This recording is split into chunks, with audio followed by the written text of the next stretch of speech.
Molly Ball is a politics writer for The Atlantic. She joins me now from Washington. So, Molly, Republicans have been among the sharpest critics of President Trump's response to the apparent attack in Charlottesville. How notable has that reaction been? Well, on the one hand, it shouldn't be notable at all that everybody across the political spectrum ought to be able to come together in condemning the kind of spectacle that was seen in Charlottesville. Unfortunately, what is notable about it is that they are putting distance between themselves and a president who has not used the same strong terms and strong language and level of specificity to describe this incident and to condemn the neo-Nazis and the white supremacists specifically. It was left to the White House press office a day later to insist that that's what he meant, that he was condemning everyone, and that includes the neo-Nazis. We didn't hear those words from the president's mouth, and we didn't hear those words right away. So it's clear that Republicans are saying, don't look at us this way, don't see this as a Republican thing. They want to distinguish the way they see this, the way their party sees this, from the way the president is approaching it. And to follow up, Molly, as you just noted, the White House did issue a new statement saying, quote, "Of course the president condemns these types of hateful groups." Does that help the president at this point?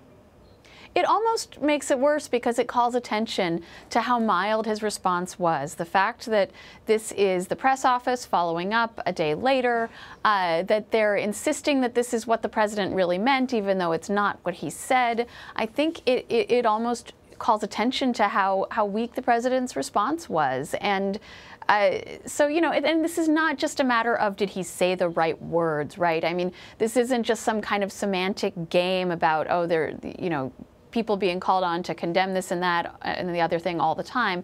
This is a very clear-cut case of extremism with deadly results. And the question is a moral question. It's not just a semantic question. Well, in the past, the president condemned Hillary Clinton and Barack Obama for being unable to say Islamic radical terrorism. Do you think that President Trump's inability now to directly call out white supremacy opened him up to similar criticism? Well, it's not the opening of this kind of criticism, right? I mean, this is a pattern that goes back to the campaign of Donald Trump winking and nodding at the so-called alt-right and at the white supremacists who supported him, leading them to believe, and we've heard from them directly that they do believe, that he sees them as sympathizers whose support he accepts. He doesn't necessarily reject it. But yes, I mean, we've seen, for example, when there have been attacks by Muslims, Trump has rushed to call them terrorism before any determination was made about who the perpetrators were or what their motives were, and he lashed out at others who refused to use certain words to describe them or to immediately call out what he saw as terrorism. We have multiple officials calling this an act of terrorism, or at least saying it should be investigated as an act of terrorism, and the president is not willing to go there. But what, Molly, could be the political reason, if any, for the president to not come out immediately afterwards and directly call out white supremacy? Well, I think it's sometimes a mistake to impute too much political calculation to this president. He acts impulsively and he speaks his mind, and that's what a lot of people like about him. He's not someone who's particularly programmed by a lot of people around him telling him what to say. We do hear him sort of unfiltered on his Twitter feed and in most of his remarks. So I think we should take this as how he really feels. He doesn't really feel that this problem is specific to the neo-Nazis and white supremacists who provoked this incident in Charlottesville. He feels this is a general problem of hatred on all sides, that the other sides are also the problem. And, you know, he's concerned with the people who are against him. He doesn't necessarily have a problem with anybody who doesn't have a problem with him. His campaign put out an ad this morning that calls out the president's quote-unquote enemies.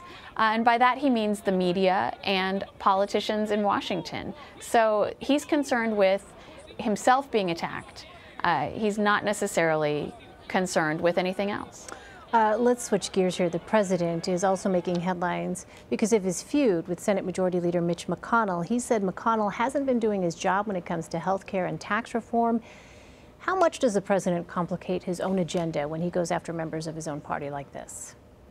Well, the president is still very popular with the Republican base, and most of the members of the Republican base do agree with the president that it's not his fault. It is Mitch McConnell's fault and the Congress's fault that this stuff isn't getting done. You know, I was just in Alabama this week talking to a lot of Republican primary voters, and they agree with the president that it's the Republican Congress that needs to step up and do its job supporting him and helping him pass his agenda.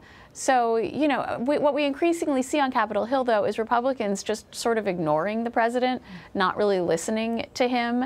They have their own priorities. Many of them are the same as Donald Trump's priorities. They, too, would like to repeal and replace Obamacare and pass tax reform, but they're going to do it their way because they don't see the president really involved in the process. They don't see him exerting leadership to try to come up with substantive policy solutions to the political problems here. They see him sort of sniping and throwing rocks from the sidelines, and they sort of roll their eyes and carry on.